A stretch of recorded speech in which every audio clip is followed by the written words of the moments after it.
세상에 많은 세계관이 있는데 이 많은 세계관들은 신이 존재한다고도 생각하고 신이 존재하지 않는다. 모든 것이 신이다라고 존재하는 많은 다양한 세계관이 있습니다.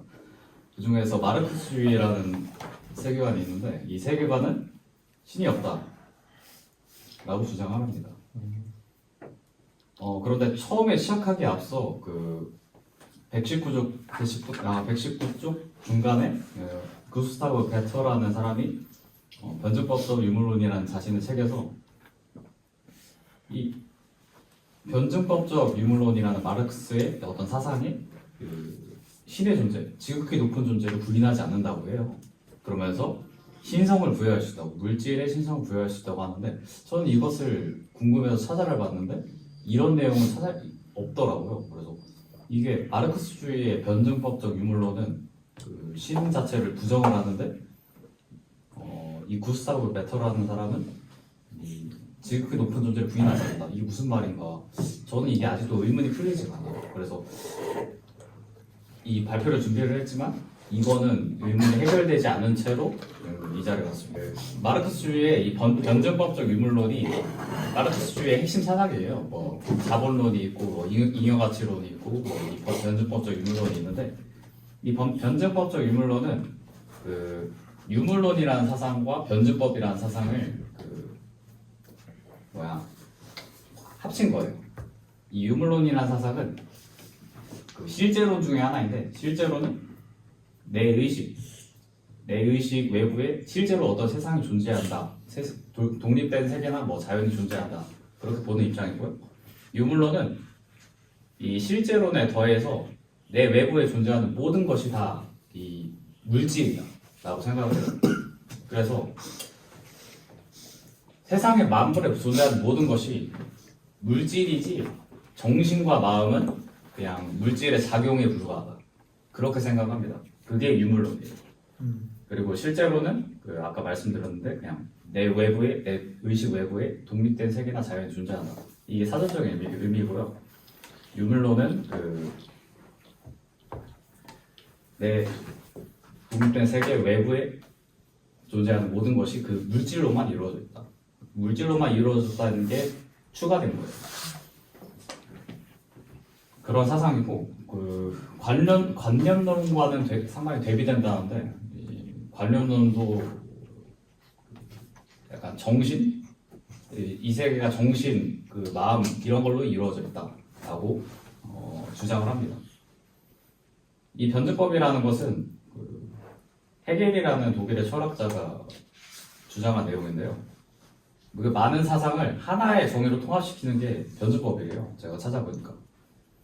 그 물질이 어떤 물질이 있으면 그게 고정되어 있는 게 아니라 끊임없이 변하고 있대요. 그러면서 운동하는 상태에 있다는데 이게 다시 말해서 이거 무슨 말이냐면 물질은 그 외부와 단절된 게 아니라 계속해서 영향을 주고받으면서 발전해 나가는데 변화를 주고받는 상태고 그게 결과론적으로 더 좋은 방향으로 도출된다. 이게 변증법이에요. 그 트리아데라고 정반합이라는 변증법을 설명하는데 아주 가장 기초적인 설명법이 있는데 이게 무슨 말이냐면 정은 합의를 일치하고 반은 반대를 말해요. 그리고 합은 결론된 도출을 의미하는데 이게 뭔 의미냐면 굴과 얼음이 있으면 서로 상충되는 관계잖아요. 서로 대립되는 관계인데 이게 서로가 같이 있으면 안 되거든요. 이게 모순인데 이 모순되는 상황을 없애고 더 좋은 결과를 도출하자. 이게 변증법이에요. 이 모순을 제거하는 게 해결의 변증법에 있어서 상당히 중요하다고 말을 해요. 예를 들자면 정치권에서 여야 간의 대립 그리고 대립하다가 서로 합의를 해서 결론을 도출하잖아요. 그게 변증법의 일종이에요. 그걸 변증법의 일종이라고 이해할 수 있습니다. 그리고 결국 이 변증법적 유물론이 등장을 하는데 이 유물론에다가 해겔의 변증법을 수용한 사상입니다. 만물의 근원은 물질이고 정신과 마음은 물질의 작용에 불과하다. 물질의 산물에 불과하다라고 생각을 합니다. 이 물질이 계속해서 대립과 투쟁이 일어난다고 봐요. 그러면서 더 나은 방향으로 결론이 돌출된다라고 생각을 합니다. 이게 이 물질이 내 의식 밖에 존재하는 모든 것, 이 사회가 될 수 있고 이 전 세계가 될 수 있어요. 이 온 우주가 될 수 있고요. 이 마르크스는 이 사회는 불평등을 가지고 있다고 해요. 이 불평등이 바로 이 대립과 투쟁이라고 생각을 합니다. 이 불합리한 모습을 가지고 대립하고 투쟁하면서 혁명이 일어나기도 해요. 프롤레타리아의 혁명 다들 들어보셨죠? 이로 인해서 사회가 발전한다고 보았습니다. 그러면 이게 바로 변증법의 핵심 사상이에요. 변증법적 유물론의 핵심 사상이에요. 변증법적 유물론에 대해 더 설명을 드리자면 사실 이 17장이 변증법적 유물론이 거의 다 차지한다고 저는 보거든요. 이게 상당히 어려운 학문이고 여기서 다른 사상이나 이런 게 다 나왔다고 생각을 해요. 그러면서 좀 더 설명을 드릴게요.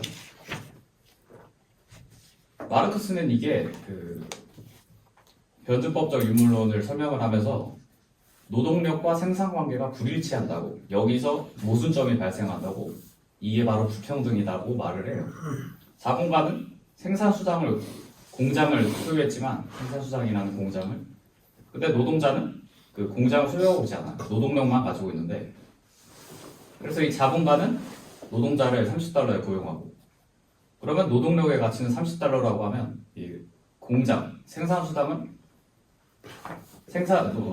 공장을 가동하기 위해 70달러라고 들면 70달러가 든다고 가정을 하면 비용이, 그럼 공장의 가치는 70달러라고 할게요. 그런데 이 생산수단이라는 공장과 노동력이라는 노동자의 노동력을 합하면 상품이 탄생을 해요. 상품이 발생하는데 이 상품을 자본가는 120달러에 판다고 가정을 할게요. 그러면 20달러가 남잖아요. 그러면서 자본가는 그걸로 세금도 내고 자기 이윤도 가지고 새로운 재화를 사거나 공장을 더 늘린다거나 그렇게 하죠. 근데 마르크스는 이 20달러가 어디서 나온 거냐 라고 주장합니다. 그거 원래 자본가들 거 아니다고. 그럼 마르크스는 그 자본가들이 노동자의 20달러를 훔쳐왔다고 생각을 해요. 그러니까 착취한 거죠. 이거를 바로잡아야 된다. 그러기 위해서 노동자들은 혁명을 일으켜야 한다. 이 생각을 가지고 있었습니다. 자본주의로 인해서 빈부의 격차가 생기면서 이 빈부의 격차의 수치가 임계점을 넘으면 그게 혁명이 일어난다고 마르크스는 봤어요. 여기까지가 변증법적 유물론이고, 그 다음이 본문을 설명을 드리면 버트런드 러셀이라는 이 철학자는 마르크스주의가 종교성을 가지고 있다고 해요. 그러면서 그 위험성을 경고를 합니다. 근데 이 사람은 인본주의자인데 마르크스주의를 상당히 경계라는 걸 보면 같은 인본주의자도 무신론이잖아요. 근데 마르크스주의자도 무신론인데 무신론이라고 해서 같은 궤를 이루고 같은 사상을 이루고 있는 것만은 아닌 것 같아요. 당연한 얘기지만. 마르크스주의자들은 자신의 이념에 반대하는 어긋나는 이런 세계관을 적대를 해요. 그러면서 종교는 인민의 악편이다 라는 말을 하면서 종교를 박해를 하죠. 거의 교회 제사 물수하고 성직자, 신도 이런 사람들을 투옥시키고 처형하고, 이거 본문에 나와 있습니다. 그러면서 이 마르크스의 이념을, 마르크스는 실제로 이 이념을 실행하려고 하진 않았어요. 자신의 사상을 이념으로 받아들이고 이거를 진짜를 정치 사상으로 실행시키자, 나라에서 직접 하자, 이런 거를 바라지 않았어요. 오히려 그런 사람들을 그러지 말라고 했는데, 이 레닌은 이 마르크스의 이념을 진짜로 실행시켜버렸어요. 대전 러시아라는 러시아 제국을 무너뜨리고 소비에트 연합을 세웠죠. 그러면서 레닌의 뒤를 이어서 스탈린이라는 사람이 나타났는데, 이 스탈린도 변증법적 유물론 학자예요. 이 되게 스탈린 하면 독재자, 약간 잔혹한 독재자를 생각하시겠지만 이 번츠법적 유물론을 재정립한 사람이 바로 이 스탈린이에요. 그러면서 레닌의 뒤를 이어서 스탈린도 이렇게 마르크스주의를 재창합니다. 그러면서 마르크스주의에 대해서 이 저자는 경계를 합니다. 그 기독교나 다른 종교인들 이 마르크스주의에 포섭되고 있다고 그러면서 막 과학을 앞세운 하나님을 의심하게 만드는 그런 거를 경계해야 된다고 저자는 말하고 있어요. 그러면서 뭐 그 뒤에는 뭐 게오르그 루카치, 안토니오 그람시, 뭐 프랑크푸르트 학파 이런 단어가 등장했는데 찾아보면 찾아봤는데 상당히 어렵더라고요. 막 비판 이론이 나오고 뭐 젠더 이데올로기 나오고 젠더 이데올로기는 이제 개인이 본인의 성 정체성이 확립할 수 있는 결정할 수 있는 시대가 바로 젠더 이데올로기예요. 포괄적 차별금지법에 대해 다들 들어보셨을 거예요. 제가 느낀 것은 예수님의 말씀을 도덕적 교훈으로 보는 시대. 하나님의 말씀, 그러니까 진리의 말씀이 아니라 내가 내 삶에서 어떻게 도덕적으로 살아갈 수 있나. 그냥 거기서 그치고만은 내 삶에 관여하기는 예수님이 절대적으로 내 삶에 관여하셔서 내 삶의 주인 되시고 이런 거는 거부하고 그런 시대가 아닌가 싶어요. 뭐 저자가 말한 말이지만 저도 그 말에 동의하면서 철학적 사상이 내 삶의 중심이 아니라 오직 하나님의 말씀이 중심되는 삶을 살아야겠다라고 생각을 했습니다. 네, 이상입니다. 자, 우리 의겸 씨가 발표한 내용에 대해서 질문 있으면 질문하시기 바랍니다. 뭐 혹시 개념에 대한 뭐 이해가 안 된다든지 뭐 그 변증법이 계속해서 그 물질의 변화를 일어나야 간다 그렇게 생각해요. 그러면 그게 진화론의 그런 근거적인 자료가 되는 거예요. 맞는 말이에요. 왜냐하면 마르크스가 찰스 다윈 종의기원 썼잖아요. 찰스 다윈의 광팬이었어. 네, 그러면서 이 자본론 쓰면서 나 이 책을 당신께 찰스 다윈한테 편지를 보내면서 이 책을 당신에게 헌사하고 싶다 이렇게 말했을 정도로 사실 마르크스에 있어서 가장 큰 영향을 준 인물이 찰스 다윈이거든요. 찰스 다윈의 진화론인데 거의 동일하다고 보면 돼요. 진화를 설명할 때 이거를 빼놓을 수 없죠. 아까 공장 예시로 들어서 설명을 해주셨는데 네. 그 자본가는 공장 비용 70에 그 노동자를 고용하는데 30을 쓰면 총 100을 쓰는 거잖아요. 네. 근데 물건을 만약에 생산해서 120에 내다 팔면 20이란 이윤이 생기는 거고. 네.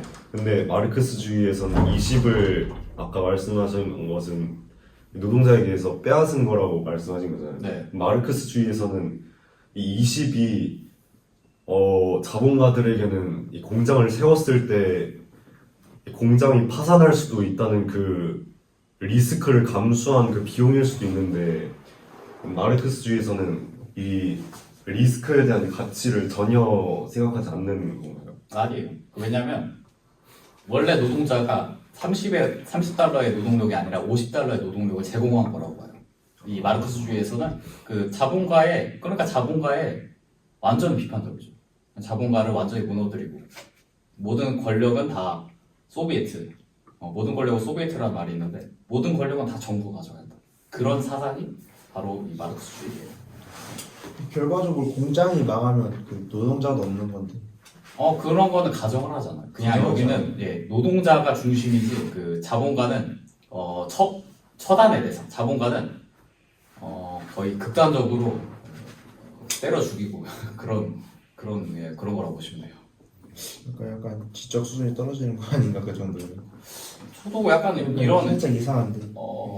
경제적 리스크를 감수하지 않는 약간 이런 그러니까 자본주의에 대해서 이 마르크스가 설명을 하면서 마르크스가 자본주의에 대해 되게 잘 알거든요. 자본론이라는 걸 쓸 정도로.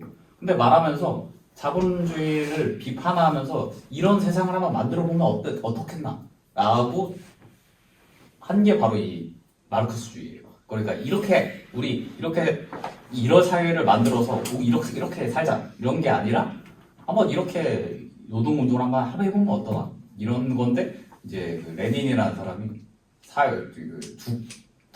국가의 그 정신력을 삼아 버렸죠. 뭐 내가 조금 부연해서 좀 설명을 해주냐면 네, 이 마르크스가 사실은 이제 사회주의 혹은 공산주의 뭐 창시의 기반이 되는 사람이잖아. 네, 그러니까 마르크스가 영향을 받은 게 뭐 다윈이기도 하지만은 네, 원래는 이제 철학자 에피쿠로스 네, 학파예요. 에피쿠로스 학파는 물질주의자예요. 유물론이라고 하는 거는 물질이라고 하는 뜻이고 네, 그 물질에 반대되는 게 이제 관념이야.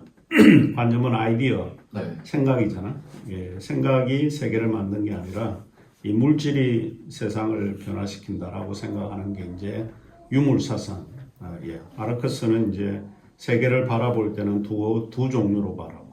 하나는 가진 자가 있고 하나는 못 가진 자가 있고. 네, 가진 자는 소위 이제 우리가 부르주아라고 돈은 있고, 그런데 못 가진 자는 노동계급인 거야. 프롤레타리아. 아까 제가 프롤레타리 혁명, 우리 의겸 씨가 좀 아까 언급을 했는데 네. 이제 그런 거예요. 이 가진 자는 돈이 있기 때문에 투자를 해주는 거예요. 돈을 회사를 짓고 해서 돈을 투자를 하고, 뭐 50원을 투자를 해고 그러는 거지. 노동자는 돈은 투자를 안 했는데 노동의 대가로 돈을 가지고 가는 거야. 근데 이제 두 개가 이제 투자한 것과 해서 조금씩 이윤을 남겨서 서로 가져가는 거야. 중간에 이제 조금 잉여가 생기잖아. 네, 이제 이런 거는 가진 자는 자기한테 더 가져가려고 하고, 일을 한 사람은 아니 이거 우리가 더 했는데 더 가지고 가야 돼. 이게 서로 싸우는 거야. 그러니까 계급 갈등이 있는 거지. 가진 자와 못 가진 자. 부르주아 프롤레타리아가 서로 이렇게 갈등을 이제 하는 그런 거지.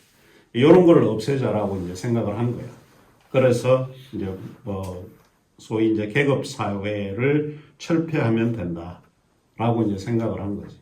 예, 그래서 이 계급 사회를 철폐하면은 모든 사람들이 골고루 일하고 가져가면 세상이 좀 평등해질 거다 이렇게 생각합니다. 그게 이제 공산주의. 변정법은 어디서 유래를 하는가 하면 헤겔이야. 네, 마르크스가 영향을 받은 게 헤겔의 변정법인데, 변정법이 아까 뭐 설명을 잘 했는데 좀 우리가 듣기로는 뭐 좀 복잡한 것 같아, 그지? 어려워요. 어렵지. 내가 쉽게 해줄 테니까. 아까 정만합도 이야기했잖아. 네. 정만합인데, 예. 정만합을 정을 이제 태제라고 그래. 네, 태제, 반은 반태제. 네, 그다음에 종합은 신테시스에서 이제 종합을 이룬다. 그 정반합이야. 정이라고 하는 거는 다른 게 아니라 이론이야. 어떤 사람이 내가 어떤 주장을 했다. 그럼 나는 이런 이론이 있다. 근데 그 이론은 일정 기간 지나다가 반대에 부딪히는 거야. 그러니까 모순이 있다. 이렇게 하는 거지. 그러면 왜 이 사람이 반대를 하는가? 이유는 뭐냐? 헤겔에 따르면은 이 세상에는 사람들이 정신이 있다는 거야. 가이스트가 있다는 거야. 독일 말로 가이스트, 정신이 있다. 사람이 인간이 살아있기 때문에 비판을 하고 반대하고 모순을 일으킬 수 있다.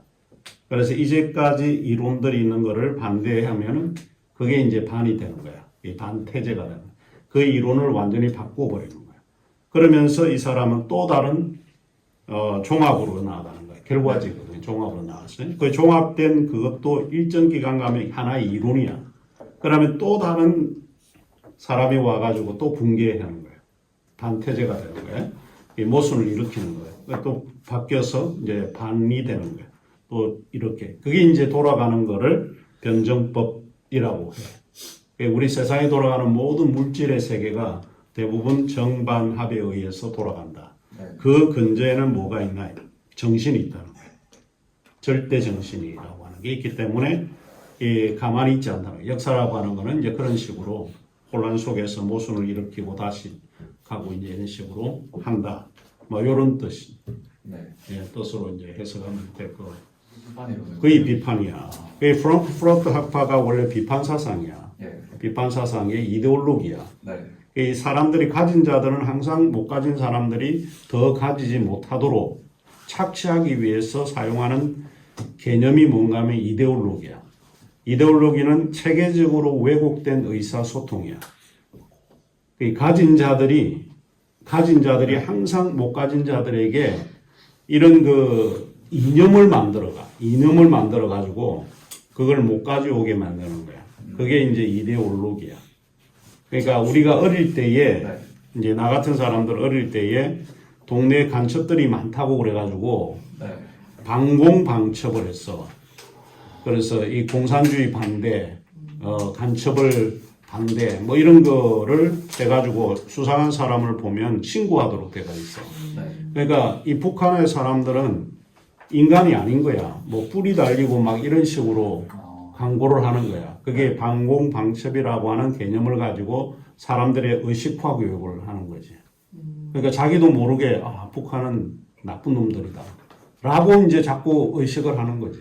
이런 거를 이데올로기라고 하는 거야. 그런데 그 이데올로기의 가장 핵심적인 동력을 제공해 주는 곳이 뭐냐? 그게 교회라고 하는 거야. 그게 종교라고 하는 거야. 그 종교를 어떻게 해? 동시에 철폐를 해야지.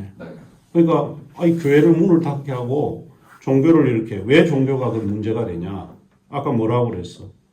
종교가 이민의 아편, 이민이라고 하는 사람이잖아. 예. 그러니까 이 프롤레타리아들이 그 가지고 있는 비판을 못하게 만드는 거지. 그러니까 마약 이렇게 하면은 그냥 좀비가 되는 것처럼 이렇게 사람을 만들어서 의식을 못하도록, 정신이 깨지 못하도록 만든다는 거예요. 예, 그런 거를 마르크스가 이러면 안 된다. 그래서 사람에게 정신을 부여해야 한다. 라고 하는 이제 그런 사상이야. 한수는 뭐 또 짧게 할 거니까 우리.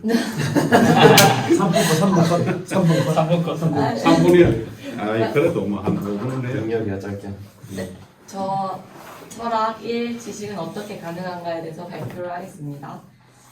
먼저 철학은 지식의 근원과 그 지식을 어떻게 얻을 수 있는지를 연구하는 학문입니다. 사람들은 예전부터 자연과 물질은 과학적으로, 초자연적인 것들은 철학적 혹은 종교적으로 탐구해 왔습니다.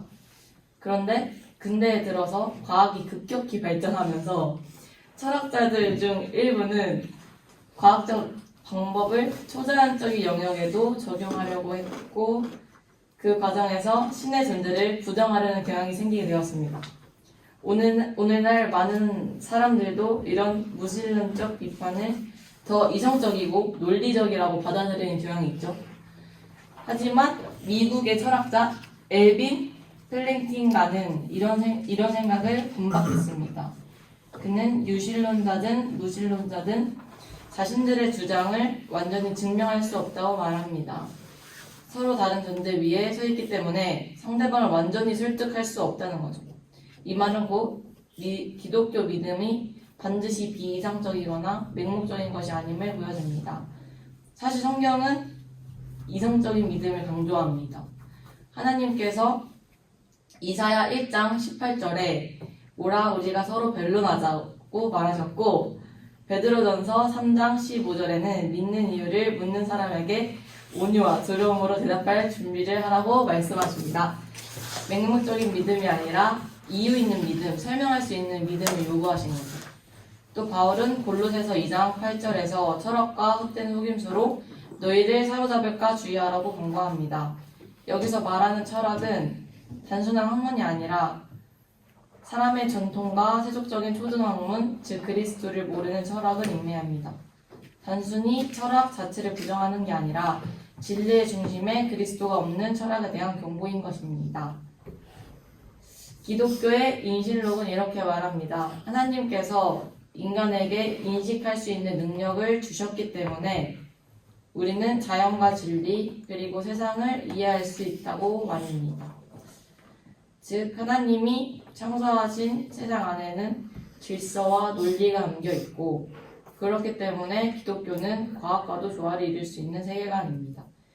반면에 다른 세계관들은 인식 반복 자체가 기독교와 다릅니다. 예를 들어 뉴에이지 이제는 인간 자신이 신적인 존재이며 자기 내면의 신성을 깨달을 때 모든 것을 알 수 있다고 주장합니다. 논리나 관찰이 아니라 깨달음이 지식의 길이라는 거죠. 인본주의나 공산주의는 아예 초자연적인 존재를 부정합니다. 이들은 물질만이 전부라고 보고 과학만이 진리를 찾는 유일한 방법이라고 믿습니다. 인간의 이성은 진화의 결과로 생겨났고 진리는 그 이성으로만 찾을 수 있다는 거죠. 그리고 요즘 많이 이야기되는 포스트 모더니즘은 진리 자체를 부정합니다. 절대 진리는 없다고 말하고 모든 진리는 상대적이며 개인의 관점과 경험에 따라 달라진다고 주장합니다. 이처럼 기독교, 무신론, 포스트 모더니즘은 모두 세상을 이해하는 방식이 다릅니다.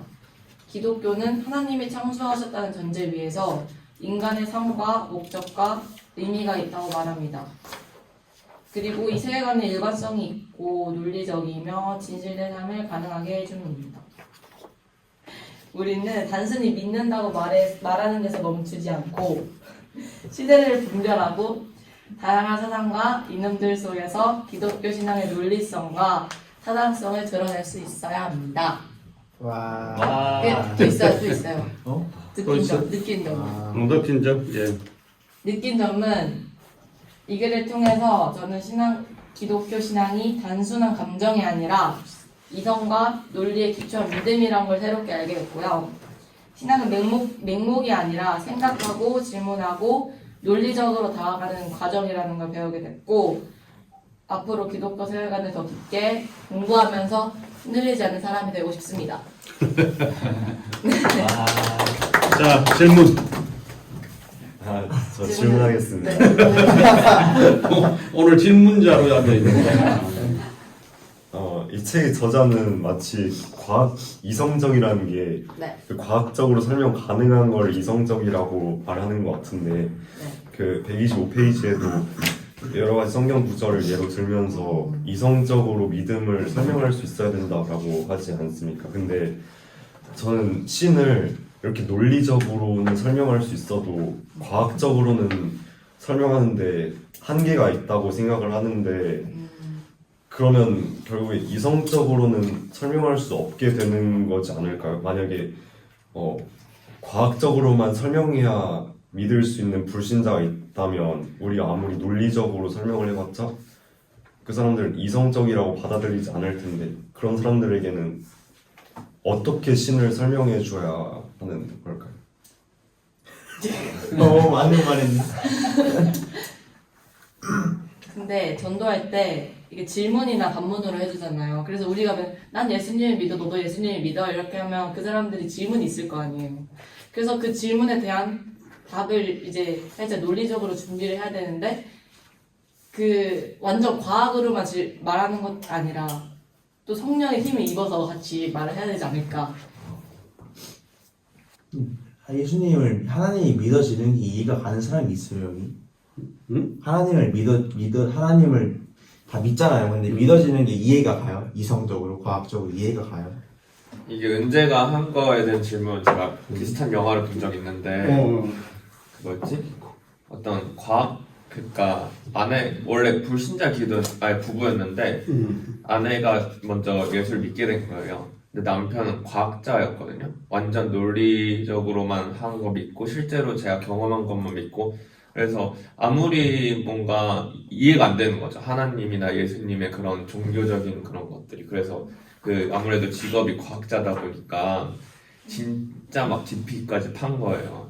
그러니까 뭐 그런 뭔가 신학적 기록이나 아니면 예수님의 행적이나 막 그런 거를 파도 뭔가 안 믿기는. 근데 그런 뭔가 기록적 그러니까 성경에 대한 기록이나 예수님에 대한 기록을 예를 들어서 막 뭐 옆구리에서 창을 찔리고 뭐 그런 부활에 대한 기록이나 그런 것들이 사실은 그 사람한테 그러니까 지금은 성경으로 돼 있지만 뭔가 그런 대학이나 아니면 그런 박사 논문이나 그런 거를 보면 볼수록 이게 이해가 된다고 그런 내용이었거든요. 그러니까 우리는 아무래도 좀 신학적으로나 뭔가 그런 학문적으로 깊이 아직은 안 파서 모르겠지만 그 영화에서는 그 사람이 엄청 막 깊이 파보면 파볼수록 아 이게 실제구나 이 기록에 대한 믿음이 일단 있어야 되는데 저는 그렇게 생각했어. 일단 그 믿지 않는 사람들이나 아니면 과학적으로 보는 사람들이 사실은 그 사람도 어떻게 보면 기록된 것을 믿고 그 믿음을 그 지식을 바탕으로 과학을 쌓아가는 건데 일단 그 성경에 대한 기록을 불신하니까 과학적으로도 안 보는 게 아닌가 싶어요. 그 영화를 보면서 깨달은 건데 그래서 뭔가 기록에 대한 거를 계속해서 믿고 왜냐하면 증명되는 게 너무나도 많으니까 그러니까 저는 그래서 뭔가 과학적으로 설명할 때도 기반되어야 되는 것이 뭔가 그런 기록에 대한 믿음, 증명에 대한 믿음을 뭔가 처음에 하고 파면 아무튼 그렇게 그 영화는 그렇게 얘기하고 있더라고. 그 영화 패션 오브 크라이스트 아니 예수님 역사 맞지? 맞아 예수님 역사 어. 맞지? 그거였는데 딱 그 저거만 6분만 지 저도 사실 한서랑 좀 비슷한 내용이긴 한데 철학과 과학에 대해 주제에 대해 발표를 뭔가 일단 책에 대한 설명부터 하면 그 철학과 신학은 공통적으로 존재의 근본과 기원에 대한 지식에서 시작한다고 말하고 있습니다. 따라서 이 둘 다 존재론과 기원론, 인신론에서 출발하는 것이며 그 진화론은 신의 존재를 부정하는 믿음으로 나오고 또 창조론은 신이 존재한다는 믿음으로 시작된 것입니다. 그래서 이 두 가지 원리를 보다시피 모든 지식은 어떤 믿음을 근거로 발전하게 되는 것을 볼 수 있습니다. 현대 과학은 기독교적 세계관을 가진 사람들에 의해 그 학문적 체계가 만들어졌다고 말합니다. 그중 프란시스 세퍼라는 그 과학자는 세상이 신에 의해 창조되었다는 관점으로 과학자들이 그 창조물을 관찰함으로써 그 대상 사이의 연관성을 생각하면서 현대의 서양 과학이 탄생할 수 있었음을 강조하고 있습니다. 하지만 철학적인 관점에서 볼 때는 진화론은 우연스럽게 일어났다는 그런 가정은 거의 불가능하다고 말하고 있습니다.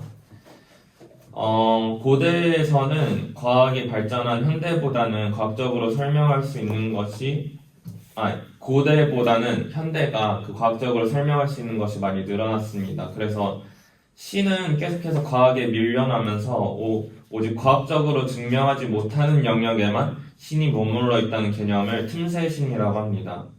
하지만 틈새가 아닌 천지 만물의 모든 현상 가운데서 하나님을 발견할 수 있다는 것이 기독교적 세계관으로 바라봐야 할 자세라고 생각합니다. 고대에는 사실 과학이 발달하지 않았기 때문에 모든 지적 활동이 자연과 초자연을 포함한 모든 분야를 철학 안에서 행해졌지만 하지만 근대에서는 과학의 발달로 인해 한 사람이 모든 것을 공부한다는 것이 거의 불가능해짐에 따라 학문의 분화가 일어났습니다. 그래서 사실은 철학이 필요한 이유 중 첫째는 자연에 대한 부분은 과학적으로 증명이 가능하다면 초자연적인 부분은 철학의 영역이라고 이 책에서는 말하고 있습니다. 그래서 의식과 영혼 같은 보이지 않는 부분에서는 과학이 말할 수 없기 때문에 철학이 더 그 분야에서는 자율성을 띠게 됩니다. 둘째는 철학과 과학이 함께 탐구하는 영역에서는 철학의 권위가 더 높게 평가됩니다. 예를 들어서 시간의 본성 같은 개념과 생명의 기원에 대한 논쟁 같은 경우에서는 과학보다 철학의 권위가 훨씬 높게 드러나는 예입니다. 마지막으로 그 신이 없다고 믿는 세속적 무신론의 실체는 거짓을 근거로 거짓 이념을 만들어내어 사람들을 미혹시키는 데 있다고 말하고 있습니다.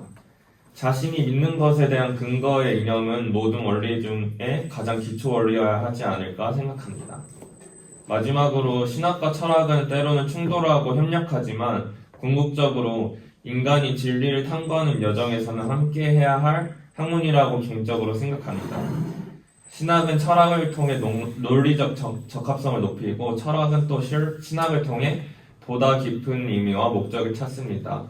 따라서 두 학문은 인간의 사유를 확장시키며 우리가 어떻게 살아가야 하는지 더욱 깊이 고민하고 생각하게 됩니다. 감사합니다. 자, 현명 씨한테 지금 과학적으로 신을 설명할 때마다 틈새가 좀 벌어지는 건가요? 좁아지는 그 틈새 신이니까 그러니까 100%로 봤을 때 그러니까 과학적으로 설명할 수 있는 부분 50%면 나머지 하나님의 섭리를 보는 것이 50%면 과학이 발달할수록 그 하나님의 퍼센트가 계속해서 줄어든다는. 근제 진리란 무엇이냐? 네. 근제 자, 철학 3 진리란 무엇인가입니다. 저의 챕터는 철학이 뭐냐부터 얘기하는데요. 진리가 무엇인가 하며 어떻게 얻을 수 있는가에 대한 학문이다라고 얘기를 하고 또 진리가 또 무엇인가에 대해서 얘기를 하는데 그 넓은 진리와 좁은 진리로 나눌 수 있다 하거든요. 넓은 진리는 true and false 라고 얘기하고 좁은 진리는 좀 더 true, false, 물음표 붙임? 그러니까 이게 진짜 사실인가? 이게 진리인가? 이게 진리가 아닌가? 좁은 진리는 이게 절대적인지 이게 영원한지를 물어보는 진리인 것 같아요. 좁은 진리는. 네. 그리고 세계관을 볼 때 진리를 세 가지 이 범주들 안에 속해야 된다고 말하는데 절대주의, 상대주의와 불가지론으로 세계관을 봐야 된다라고 말을 하고 있어요. 일신론 우리 기독교는 삼위일체이신 하나님만이 절대적인 신이다 라고 해서 절대주의가 될 수 있고 불교나 뉴에이지 그러니까 다신론 신이 많기 때문에 신이 하나라고 세상의 모든 것이 신적인 존재이기 때문에 절대성이 약해져서 상대주의라고 볼 수 있고 그리고 인본주의에서는 프롤레타리아 계급 막 말했었잖아요. 인간이 절대적이기 위해서는 이 사람들의 인간의 집단 이성의 합의가 필요하다. 인간들이 모두 다 하나를 믿거나 혹은 인간 한 명이 모두를 통치한다? 그래야만 절대적일 수가 있다 라고 말하는 것 같아요. 그래서 파시즘이나 공산당의 수용소 같은 독재와 강요가 불가피하다. 인간이 절대적이기 위해서는 그런 것 같은데 그래서 어쩔 수 없이 근데 인간은 이게 안 되잖아요. 너의 생각이 있고 나의 생각이 있고 해서 그래서 상대주의가 있고 포스트 모더니즘이 있다라고 얘기를 해요. 다시 진리로 돌아와서 우리의 공교육이 일본과 미국한테 많은 영향을 받았고 이게 진리를 추구하는 것과는 거리가 멀다라고 얘기를 해요. 일본의 공교육은 황국 시민교육이라고 그 국가에 충성하고 청왕에게 충성하는 교육 그거를 우리가 영향받았다 얘기하고 이제 미국에서는 사회 구성원이 될 수 있도록 하는 것이 교육이다 라고 얘기를 했어서 이게 합쳐져서 우리나라의 공교육이 됐다. 국가를 위해서 우리는 공부하고 사회의 일원이 되기 위해서 우리는 공부한다. 진리와 거리가 멀다고 얘기를 하고 싶은 것 같았어요.